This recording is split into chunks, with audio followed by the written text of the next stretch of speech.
사도 바울이 복음을 증거할 때마다 두 가지 현상이 나타났습니다.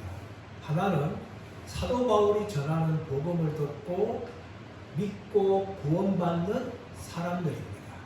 또 하나는 사도 바울이 복음을 증거할 때에 대적하며 핍박하는 사람들입니다. 주로 이런 사람들은 유대인들이었습니다. 유대인들은 직접적으로 사도 바울과 일행을 핍박하거나 대적했습니다. 또한 그 지역의 사람들을 선동하여서 사도 바울과 일행을 핍박하며 대적하였습니다. 그 결과 사도 바울은 그 지역에서 더 이상 복음을 증거하지 못하고 떠나야 했었습니다. 그런데 오늘 본문에서는 유대인들이 아니라 다른 사람들, 즉 에베소 사람들이 사도 바울을 대적하며 핍박하며 소동을 일으키는 것을 본문에서 볼 수가 있습니다. 우리 이것을 볼 때에 세 가지를 발견할 수 있어요.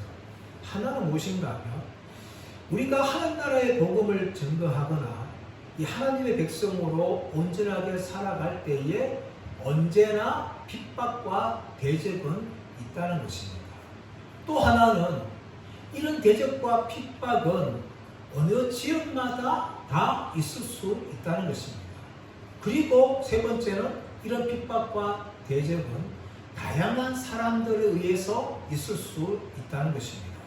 사도 바울은 지금까지 유대인들을 통하여서 핍박과 대적을 받았지만 오늘 본문은 유대인들이 아니라 에베소 사람들에 의해서 핍박과 대적을 받는 것을 볼 수가 있습니다.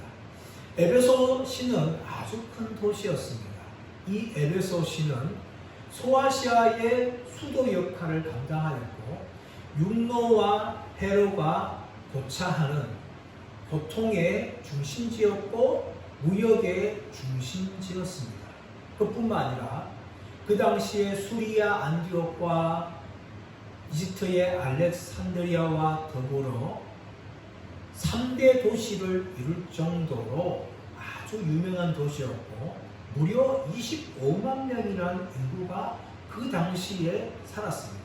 그뿐만 아니라 이 에베소시에는 오늘 본문에 나오고 있는 아데미 여신을 숭배했고 그 신을 숭배하기 위해서 큰 신전을 그곳에 세웠습니다. 해마다 5월달이 되게 되어지면 세계에서 이 아데미 신전을 위한 축제가 열리는데 이곳에 모여든 것이죠. 그래서 많은 관객들이 에베소시에 왔고 많은 관광 수입을 에베소시가 얻게 되었습니다. 이런 에베소시에 오늘 큰 소동이 일어나게 되어집니다. 21절 말씀 보시면 오늘 본문이 이렇게 시작합니다. 이 일이 있은 후에는 무엇을 말합니까? 사도 바울이 앞에서 에베소시에서 복음을 증거하고 능력을 행할 때에 일어난 부흥을 이야기합니다. 사도 바울이 능력을 행하는 걸 보면서 많은 마술사들이 시험사가 따라했고 유대의 한 제사장이었던 스데와의 아들 7아들이 흉내내었습니다. 그러나 귀신이 바울도 알고 예수도 아는데 너희는 누구냐 하면서 그들이 위에 올라가고 그들을 제압하고 그들을 상하게 하니까 그들이 놀라서 도망가고 말았습니다. 이런 일들이 에베소시에 알려지니까 에베소 마술한 사람들이 자신들의 죄를 자복하고 고백하면서 그동안 행하였던 이 마술책을 불태우는데 그 마술책 값이 얼마였는가 하면 은 5만에 해당했다고 말합니다. 은 5만이라는 것은 한 노동자의 5만일 동안의 분량이에요. 그 하루 일당을 5만 원으로 계산하게 되어지면 25억이 되고 10만 원으로 계산하게 되어지면 10억, 50억이나 되는 아주 큰 돈입니다. 이런 큰 돈에 해당하는 책값을 아까워하지 않고 불태워 버렸습니다. 이것이 에베소에 일어난 놀라운 영적인 부흥이었어요. 이런 부흥이 일어난 후에 사도 바울은 이제 에베소 도시에서 사역을 마감해야 되겠다라는 생각을 하게 되어집니다. 그래서 에베소를 떠나서 다른 지역에 오기 원하는데 21절 말씀 보시면 바울이 마게도냐와 아가야를 거쳐 예루살렘에 가기로 작정하였다라고 이야기합니다. 에베소를 떠나서 바울이 마게도냐와 아가야로 거쳐서 예루살렘으로 가기를 작정했다라고 이야기하죠. 마게도냐와 아가야는 사도 바울이 2차 선교 때 행하였던 곳들이었습니다. 빌립보와 데살로니가와 베리아가 마게도냐 땅에 있었어요. 그리고 아가야는 에덴과 고린도가 있었어요. 그런 교회를 다시금 드리기를 사도 바울이 작정했다는 것이죠. 이 본문을 보게 되어지면 사도 바울이 혼자서 계획한 것처럼 우리는 볼 수가 있어요. 하지만 우리 한글 성경이 번역되지 않은 헬라 성경에는 이 부분에 뭐가 들어있는가 하면 엔토프니마티라는 단어가 들어갑니다. 이것은 무엇인가 하면 성령 안에 있어요. 사도 바울이 혼자서 계획한 것이 아니라 사도 바울이 이제 에베소 도시를 사역을 마치고 마게도냐와 아가야를 거쳐서 예루살렘을 가기로 원했던 것은 성령 안에서 계획했다는 것이에요. 성령 안에서 계획했다. 항상 여러분 사도행전을 보게 되었지만 사도 바울이 복음을 전하는데 사도 바울은 성령의 인도를 받습니다. 2차 선교를 떠날 때에 아시아로 가기 원하였지만 성령님이 막으시고 마게도냐 사람의 환상을 보여주게 하셔서 에게를 건너서 마게도냐 땅에 도착하게 하시고 빌립보에서 복음을 전가하면서 유럽 선교의 물을 누셨습니다. 이것이 성령님의 인도하심이에요. 오늘 본문에서도 이 에베소 사역을 마치고 마게도냐와 아가야를 거쳐서 예루살렘을 가기를 원하였는데 그 모든 것도 사도 바울 혼자만의 계획이 아니라 성령 안에서 성령님의 인도를 받으면서 사도 바울이 선교 여행을 했다는 것입니다. 사랑하는 여러분, 이처럼 우리도 매일매일 살아갈 때에 성령 안에서 살아가기를 축복합니다. 성령님의 인도를 받기를 원합니다. 사도 바울은 성령님의 인도를 받으면서 마게도냐와 아가야를 거쳐서 예루살렘으로 가기를 원하였습니다. 그렇다면 왜 사도 바울이 에베소에서 다시금 마게도냐와 아가야를 거쳐서 예루살렘으로 가기를 원했을까요? 여기에는 두 가지 이유가 있습니다. 하나의 이유는 무엇인가 하면 마게도냐와 아가야는 2차 선교여행 때 복음을 전가하였고 교회를 세운 곳이에요.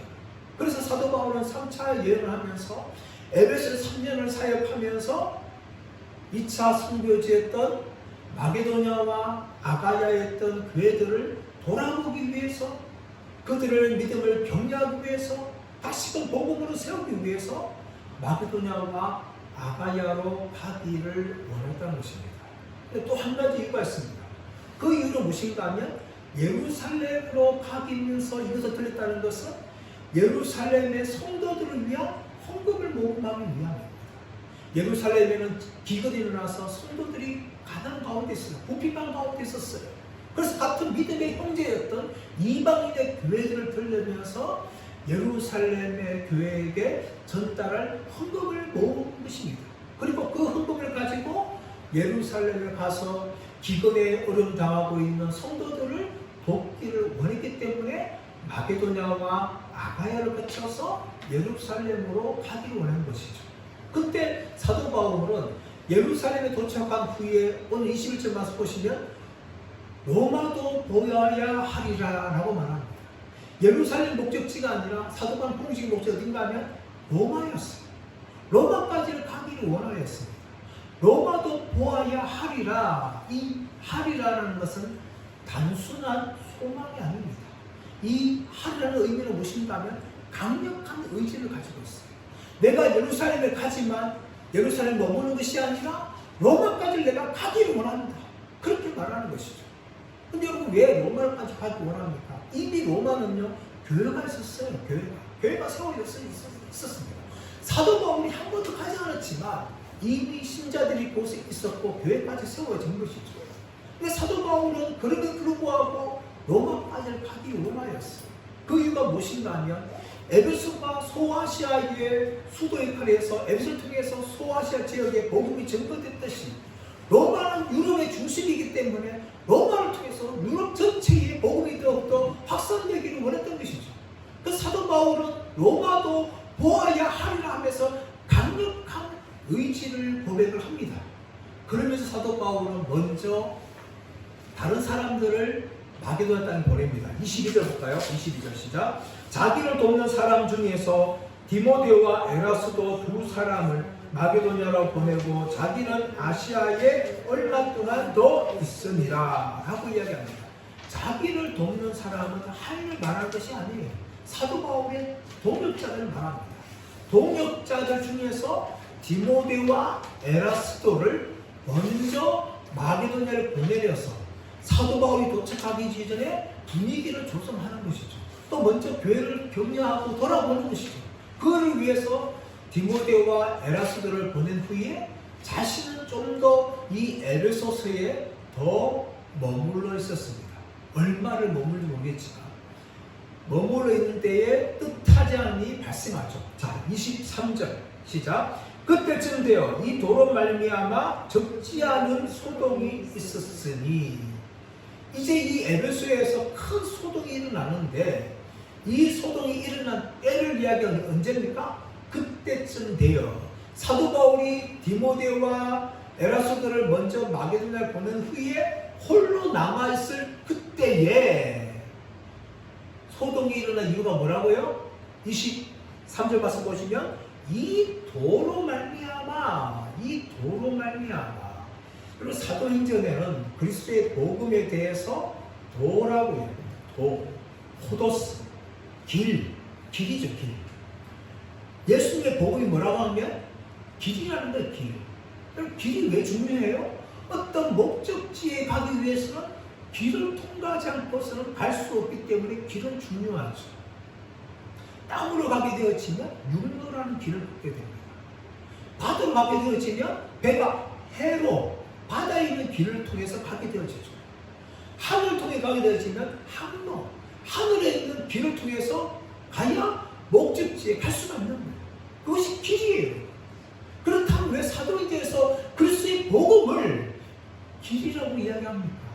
그 이유가 무엇인가 하면 바로 구원을 받기 위해서 통과해야 되는 길이기 때문에 예수님의 복음을 도, 길, 헬라어로는 호도스라고 부르는 것이죠. 근데 그 길은 여러 가지 길이 아니라 유일한 길입니다. 구원의 유일한 길이기 때문에 복음을 길이라고 사도행전은 이야기하고 있는 거예요. 이 길로 말미암아 소동이 일어난 거죠. 예수님 복음 때문에 일어났는데 적지 않은 소동이라는 거예요. 적지 않은 소동. 작은 소동이 아니라 큰 소동이라는 것을 우리가 알 수 있습니다. 그렇다면 그 소동의 주역이 누군가 하면 24절. 즉 데메도리아라는 어떤 은장색이 은으로 아데미의 신상 모형을 만들어 직공들에게 적지 않은 벌이를 하게 하더니, 이 소동을 일으킨 주인공이 누군가 하면 데메드리오라는 은장색입니다. 이 사람은 은으로 아데미의 신상 모형을 만들어서 팔아서 많은 수익을 얻었고 그 밑에 많은 직원들을 두어서 벌이를 하게 했던 사람이라는 것이죠. 그렇다면 이 사람은요, 단순한 상인 정도가 아니라 이 상인조합의 대표의 역할을 감당했던 사람이라는 것을 알 수가 있어요. 이 사람이 소동을 일으키는데, 자 25절, 그가 그 직공들과 그러한 영업하는 자들을 모아 이르되, 이 사람이 누구를 선동해요? 자기 휘하에 있는 직공들과 또 아데미 신상을 만들어서 파는 이 동업자들을 다 모아서 이 소동을 일으킵니다. 이 사람을 위해서 큰 소동이 일어나는데, 먼저 26절 말씀 가보십시오. 26절 시작. 이 바울이 에베소뿐 아니라 그의 전 아시아를 통하여 수많은 사람을 권유하여 말하되, 사람의 손으로 만든 것은 신이 아니라 하니 이는 그대들도 보고 들은 것이라 라고 말합니다. 이 데메도리오가 사도 바울이 무엇을 전했는지를 이야기하죠. 사도 바울이 전한 것은 무엇인가 하면 사람의 손으로 만든 것은 신이 아니다. 참 신이 아니고 우상에 불과하다. 라는 것을 사도 바울이 전했다는 거예요. 이런 메시지 때문에 이제 자신들에게 피해가 오는데 그 피해에 대해서 세 가지로 설명합니다. 25절 다시 가보면 여러분도 알거니와 우리의 풍족한 생활이 이 생업에 있는데 지금까지 자신들이요 아데미 신상을 만들어서 먹고 살았어요. 많은 돈을 벌어서 부자가 되었습니다. 그런데 사도 바울이 자신들의 손으로 만드는 것은 신이 아니고 우상에 불과하다 하고 말하게 되어지면 1차적으로 자신들에게 경제적인 피해가 찾아온다는 것이죠.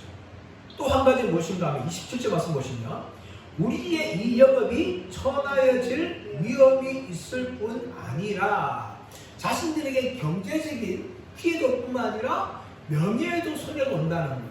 지금까지 아데미를 큰 신을 생각하고 사람들이 숭배했는데 그것이 신이 아니라 우상에 불과하다면 자신들은 지금까지 그것을 팔아서 돈을 벌어보고 사는 사람이라고 비난받을 수 있다 라는 것을 사람들에게 이야기해서 직공들과 같은 영업을 하는 사람들을 선동합니다. 더 나아가서 27절 말씀 보시면 큰 여신 아데미의 신전도 무시당하게 되고 온 아시아와 천하가 위하는 그의 위엄도 떨어질까 하노라 하더라. 첫 번째는 자신과 같은 영업한 사람들에게 경제적인 피해와 명예가 실추된다라고 이야기했습니다. 더 나아가서 이들은 무엇을 말하고 있는가 하면 그뿐만 아니라 우리가 섬기고 있는 큰 신 아데미의 신전도 무시당하게 된다라고 이야기합니다. 여러분 이 큰 신이라고 말하고 있는 이 아데미는 신전 안에 있는데 이 신전의 크기가 어마어마합니다. 길이가 무려 103m, 너비가 48m, 높이가 17m에 이르고 그 높이를 받치고 있는 천정을 받치고 있는 기둥들이 무려 100개가 있었어요. 그래서 이 아데미 신전은 위험은 어마어마합니다. 어마어마. 진짜 어마어마한 거예요. 말 그대로 어마어마합니다. 그런데 이런 큰 신전이 뭡니까? 무시당할 수 있다는 거예요. 무시당할 수 있다. 우상에 불과하면 무시당한다는 것이죠. 그뿐만 아니라 세계에 퍼져 있는 이 아데미의 위엄도 땅에 떨어진다 하고 이야기합니다. 여러분 이 아데미라는 여신은요 단지 그냥 에베소에만 섬겼던 여신이 아니라 멀리는 스페인까지 섬겼던 신입니다. 로마 제국 전체에 아울러서 가장 큰 신 중에 하나가 뭔가 하면 이 여신 아데미였어요. 그런데 이 아데미의 여신의 명예가 뭡니까? 땅에 떨어진다는 거예요. 왜냐하면 이렇게 위대한 신인데 우상에 불과하면 누가 숭배하겠느냐?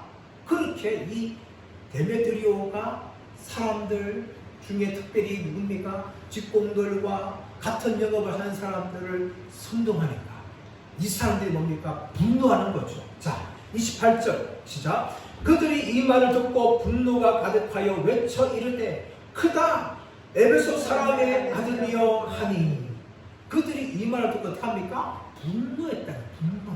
분노. 그리고 오늘 성경에는 나오지 않지만 다른 사본을 보면 그들이 거리로 뛰쳐나갔다는 거예요. 거리 뛰쳐나가죠.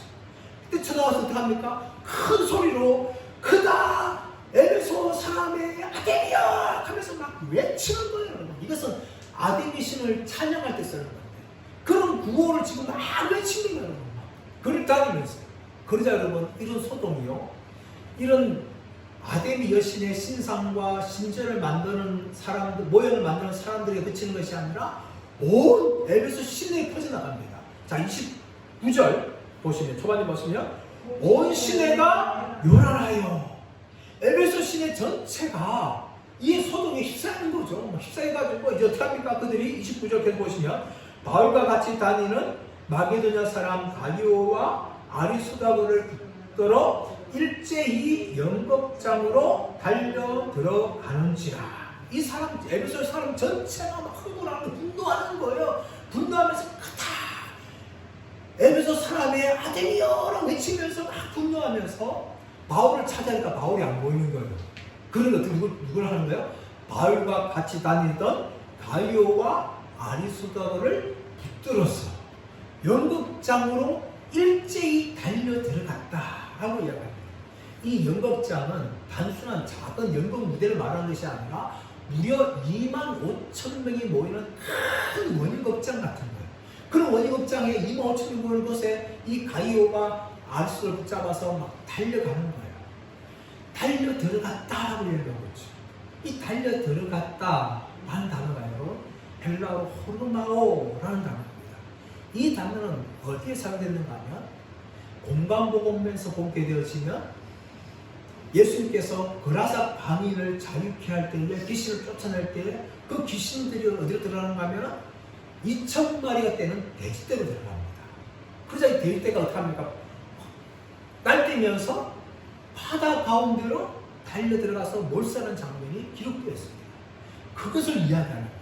미친 돼지떼들이 귀신 들리니까 미쳐가지고 바다 가운데 막 달려가는 순식간에 그런 장면을 이 본문을 이야기하고 있는 거예요. 사람들이 막 분노해가지고 가이오와 아리스토를 붙잡아가지고 극장안으로 막 달려가는 거예요. 그런 장면을 보여주고 있는데 그 모습을 바울이 보았습니다. 자, 30절. 바울이 백성 가운데 들어가고자 하나 제자들이 말리고, 바울이 그 멀리서 그 모습을 보는 거예요. 자기 대신에 가이오와 아리스토를 붙잡아가지고 원희극장을 사람들이 막 무리에 달려가는 걸 볼 때에 바울이 도망가는 것이 아니라 자기가 그것을 들어가가지고 말리게 했던 거예요. 왜냐하면 자기 때문에 일어난 소동이기 때문에 자신이 그들을 구해내고 자신이 오히려 위험 당하려고 바울이 하려고 할 때에 옆에 있던 제자들이 바울을 말립니다. 위험하지 말기 때문에. 만약에 들어가게 되어지면 바울이 거기서 죽을 수 있다는 걸 알기 때문에 제자들이 말립니다. 그뿐만 아니라 31절. 또 아시아 관리 중에 바울의 친구된 어떤 이들이 그에게 통지하여 연극장에 들어가지 말라 원하더라. 아시아의 관리들, 이 에베소의 관리들 중에 바울과 친한 사람이 있었습니다. 바울은 로마 시민이었기 때문에 이 사람들과 친할 수 있는 통로가 있을 수 있는 거죠. 그리고 이 친한 사람들 중에 이 바울이 친구가 된 사람들이 바울을 뜯은 말리는 거예요. 바울아, 네가 지금 들어가면 죽을 수 있다. 절대 들어가면 안 된다 하면서 바울을 말리자 그제서야 바울이 들어가지 않는 것이죠. 자, 그런데 여러분, 이 극장을 들어간 사람들이 어떻게 하는 거 보십시오. 32절. 어떤 사람들이 외쳐 어떤 이는 이런 말을, 어떤 이는 저런 말을 하니 모인 사람이 곤란하여 태반이라 어찌하여 뭐했는지 알지 못하였더라. 여러분, 이것이 군중의 모습이에요. 군중. 어떻게 반응합니까? 어떤 일이 이런 말하고 어떤 일이 저런 말을 하는데 태반이라 자기들이 왜 모였는지 알지 못하고 이 원희극장에 그렇게 모인 거예요. 적어도 2만 5천 명 넘는 사람들이 이것이 다 모였습니다. 그리고 모여서 막 떠드는데 도대체 왜 이런 일이 났는지를 알지 못한다는 거예요. 여러분, 이것이 군중입니다. 군중의 어리석음이죠. 그럼 예수님께 십자가에 못 박힐 때에 이스라엘 백성들은 5일 전만 하더라도 예루살렘에 나귀새끼를 타고 입성하신 예수님을 보면서 호산나 다윗의 자손이여, 호산나 다윗의 아들이여, 그렇게 예수님을 찬송했어요.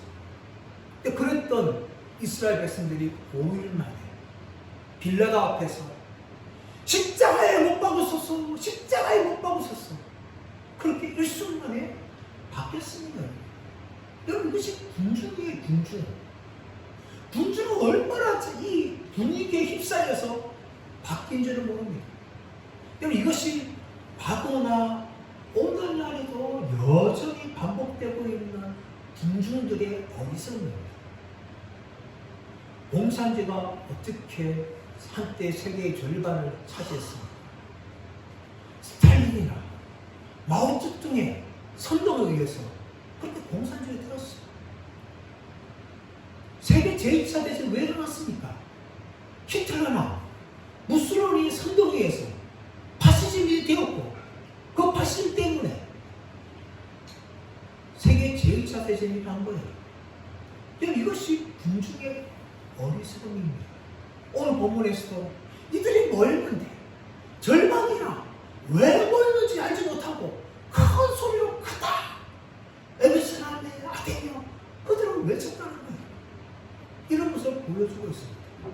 이렇게 막 분위기가 막 시끄러지고 있을 때에 33절 보시면 유대인들이 자신들은 아니라고 변호하려고 합니다. 자, 33절 시작. 유대인들이 무리 가운데서 알렉산더를 권하여 앞으로 밀어내니 알렉산더가 소집하며 백성에게 변명하려 하나. 이 유대인들은 자신들은 이 바울과 관계없다, 그렇게 선을 끌려고 했어요. 왜냐하면 불통이 자신들 채워가지고 오히려 자신들도 피해갈까 싶어서 두려워서 유대인들은요 선을 껐어요. 우리는 바울과 상관없다 선을 끄면서 알렉산드라는 사람을 내밀어가지고 자신들을 변호하려고 했어요. 그래서 알렉산드가 앞에 나가서 손을 막 흔들면서 조용하시오 조용하시오라고 그렇게 외치려고 했지만 무리들은 이 알렉산드가 유대인 줄 알고 오히려 더 흥분하면서 외치죠. 34절 그들은 그가 유대인 줄 알고 다 한 소리로 외쳐 이르되 크다 에베소 사람의 아들이여 하기를 2시간이나 하더니 알렉산더의 그 손짓을 무시하고 더 크게 외치는 거예요. 크다 에베소 사람의 아들이여 하면서 얼마나요? 2시간이나 여러분 그렇게 소리 지르면서 막 군중들이 막 외쳤다는 거예요. 이게 얼마나 큰 소동입니까?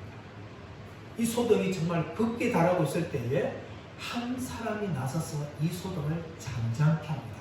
35절 시작. 서기장이 무리를 진정시키고 이르되 에베소 사람들아 에베소가 시가 큰 아데미와 제우스에게서 내려온 우상의 신전지기가 된 줄을 누가 알지 못하겠느냐.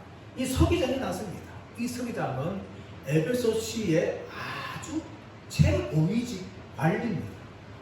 이 관리가 있어야 에베소 사람들은 로마 관리들을 만날 수가 있었고 이 서기장이 에베소 사람들과 로마 제국과 중간에 서서 중간 다리 역할을 했던 아주 최고위직에 있는 사람이었어요. 이 사람이 나서서 이제 외치는 거죠. 뭐라고 외칩니까? 다 안다는 거예요. 다 안다. 무엇을 안다는 거예요? 자, 35절 보면 에베소시가 큰 아데미와 제우스에게서 내려온 우상의 신전지기가 된 줄을 누가 알지 못하겠느냐. 36절 이 일이 그렇지 않다 할 수 없으니 너희가 가만히 있어서 무엇이든지 경솔히 아니하여야 하리라. 그렇게 말합니다. 다 안다는 거예요. 다 안다. 무엇을 다 안다는 거예요? 에베소시가 아데미 이 여신의 신전지기 우상지기가 된다는 것을 모든 사람들이 다 알고 있다. 그러니까 제발 분노하지 말고 흥분하지 말고 잠잠하자 하고 지금 에베소 사람들에게 외치는 겁니다. 그러면서 30절 와서 보시면 37절 신전의 물건을 도둑질하지도 아니하였고 우리 여신을 비방하지도 아니한 이 사람들을 너희가 붙잡아 왔으니 지금 잡아온 이 사람들은요 아무런 죄가 없는 사람이라고 말하는 겁니다. 그들이 야 에베소 신전에 물건을 훔쳤느냐, 에베소 여신의 이 아데미 여신의 명예를 실추시켰느냐? 아니다. 그들은 아무 죄를 지은 것이 없다. 그들은 무죄하다. 근데 이 무죄한 사람 왜 잡았느냐 하면서 에베소 사람들을 책망하는 거죠. 이런 신전의 물건을 훔치는 것은 아주 큰 죄입니다. 그 당시에 신전의 물건을 훔친다는 것은 심지어 사형에 이를 수 있고 아니면 그 재산들 다 몰수할 수 있고 또 에베소시에서 추방할 수 있는 아주 큰 죄였어요. 그뿐만 아니라 이 아데미 여신의 명예를 실추시킨 것도 사형시킬 수 있는 큰 죄라는 겁니다. 유명한 철학자였던 소크라테스가 독살을 당했지 않습니까? 사형으로. 그 이유가 무엇인가 하면 그 도시의 신들을 인정하지 않기 때문입니다. 그만큼 그 도시가 섬기는 신을 숭배하지 않고 인정하지 않는 것은 아주 큰 죄예요. 그러나 이 장본 사람들은 결코 신전의 물건을 도둑질한 적도 없고 아데미 신전의 명예를 실추시킨 적 없다. 근데 왜 무죄한 사람을 잡았느냐? 라고 책망하면서 자 40절 말씀 보시면 40절, 38절, 39절 시작. 만일 데메드리오와 그와 함께 있는 직공들이 누구에게 고발할 뜻이 있으며 재판날도 있고 총독들도 있으니 피차 고소할 것이요. 만일 그 외에 무엇을 원하면 정식으로 민의에서 결정할지니라 라고 이야기합니다. 이 말이 무슨 말이에요? 이렇게 소동을 일으켜서 시를 어정리하지 말고 만약 문제가 있으면 정식으로 재판을 걸어라. 고소를 재판을 하든지 아니면 민의에서 억울함을 호소하든지 정식 과정을 거쳐라 라고 이야기합니다. 왜 정식 과정을 거쳐라고 이야기합니까? 그 이유가 40절 말씀 나오고 있는데 40절 시작. 오늘 아무 가닥도 없는 이 일에 우리가 소요 사건으로 책망받을 위험이 있고 우리는 이 불법 집회에 관하여 보고할 자료가 없다 하고라고 이야기합니다. 이 집회가 뭡니까? 불법 집회라는 거예요. 아무런 정식 과정을 거치지 않은 불법 집회이기 때문에 이것은 로마 제국에게 큰 죄가 된다라고 이야기합니다. 여러분, 이 로마 제국 내에서요, 로마 제국으로 받지 않은 어떤 집회나 소란을 일으키게 되어지면 로마 제국은 아주 큰 죄로 간주합니다. 반란으로 간주하고 군사를 보내서 그 지역을 점멸해 버립니다. 그만큼 큰 위협이 다가온다는 거예요. 직접적으로는 서기장과 같은 자기 관리들도 잘릴 수가 있고, 그뿐만 아니라 이 에베소시가 자유 도시를 누렸던 모든 특권들 다 사라질 수가 있다. 그만큼 큰 죄를 지고 있는데 여기 대해서 우리는 로마 제국에 대해서 어떤 변명할 말도 없다. 왜냐하면 너희가 행하는 것은 불법 집회이기 때문에 우리는 어떤 것도 변호할 수 없다. 그렇게 이야기합니다. 그러자 이 모든 설득이요 아주 효과적이었습니다. 그래서 어떻게 합니까? 41절 말씀 가보시면 이에 그 모임을 흩어지게 하니라. 2시간 동안 크다 에베소 사람이야 아데미오 하면서 막 큰 소리로 외쳤던 그 소란이 이 서기장의 이 중재에 의해서 일순간에 다 따라앉았고 모였던 그 수많은 사람들이 다 흩어져서 각자 자기 집으로 돌아가게 되었습니다. 그리고 바울과 이 바울의 일행들은 안전하였고 사도 바울은 이 사건 이후로 이제 에베소를 떠나서 마게도냐와 아가야를 향하여 갈 수 있게 되었습니다. 그래서 하나님의 섭리죠. 하나님께서 불신자였던 서기장을 동원하여서 이 모든 무리를 잠잠케 하였고 사도 바울과 그 일행들의 안전을 지켜주었습니다. 우리는 이미 고린도시에서 본 적이 있습니다. 갈리오 총독에 의해서 유대인들이 고소할 때에 갈리오 총독이 나서서 오히려 사도 바울을 변론하였고 아무 죄 없다는 인정함을 통하여서 유대인의 고소를 다 물리쳤어요. 고린도에서 또 오늘 에베소에서 하나님께서 이 불신자들을 통하여서 불신자 관리를 통하여서 사도 바울과 그 일행들을 보호해주는 장면을 우리가 봅니다. 그러나 여러분 이런 것은 한순간입니다. 이제 시간이 지나서 로마에서는 본격적으로 박해하실 때였죠. 네로를 비롯한 10대 박들을 통하여서 사도 바울과 사도 베드로가 순교를 당하게 되었죠. 수많은 기독교인들이 사자의 밥이 되고 또 불에 태워서 죽기도 하고 또 목베어 죽기도 하고 여러 가지 잔인한 죽음으로 순교를 당하게 됩니다. 여러분 이것은 무엇을 보여줍니까? 우리가 살고 있는 이 나라뿐만 아니라 세계에서도 각 나라의 정부가 때로는 기독교를 보호해줄 때가 있습니다. 하지만 언젠가는 정부로부터 기독교가 대대적인 핍박도 받을 수 있다는 것을 우리는 각오해야 됩니다.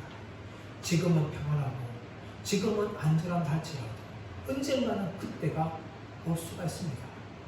그러나 여러분 그때가 온다 할지라도 우리는 두 가지의 믿음을 가지고 있어야 돼요. 하나는 무엇인가 하면 모든 역사의 주인은 하나님이라는 것입니다. 하나님께서 모든 것을 다 섭리하시고 주관하신다는 것입니다. 또 하나는 무엇인가 하면 하나님은 우리의 생명과 우리의 영혼의 주인이십니다. 우리에게 생명을 주셨다면 우리의 생명을 거두어 가실 때가 있습니다. 그렇다 하더라도 우리의 영혼은 결코 망하지 않습니다. 우리는 결코 우리의 육신을 망하게 하는 사람들 두려워할 것이 아니라 우리의 육신과 우리의 영혼을 영원히 불타는 지옥에 던지실 만왕의 왕이신 하나님을 두려워하는 사람을 되기를 축복합니다. 이 두 가지의 믿음을 가지고 어떤 핍박이 찾아온다 할지라도 끝까지 믿음의 길을 걸어가시는 저와 여러분 모두가 되시기를 예수의 이름으로 축원합니다.